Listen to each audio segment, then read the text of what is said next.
Գազի պայթյուն ճամբարակի շենքերից մեկում փլուզվել են բնակարաններ, կան զոհեր ու անհետ կորած։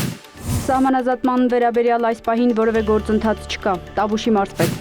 Ալեն Սիմոնյանը Եվրոպայի խորհրդի գլխավոր քարտուղարի հետ քննարկել է խաղաղության պայմանագրի շուրջ ընթացող գործընթացը։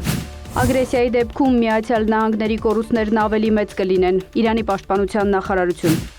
Գիշերը Ռուսաստանն անօդաչու թռչող սարքերով շարունակել է հարվածները ուկրաինական տարածքին։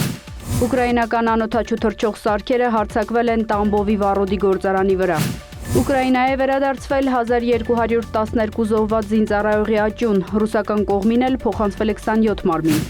Եթե Կիևը չգնա փոխզիջումների, ավելի շատ տարածքներ կկորցնի, Մեդինսկի։ Ներգաղթային քաղաքականության դեմ բողոքի ցույցեր Միացյալ Նահանգների 10 նահանգում և մայրաքաղաքում Լոս Անջելեսի քաղաքապետը պարետային ժամ է հայտարարել։ Մասկը ներողություն է խնդրել Թրամփի վերաբերյալ իր գրառումների համար։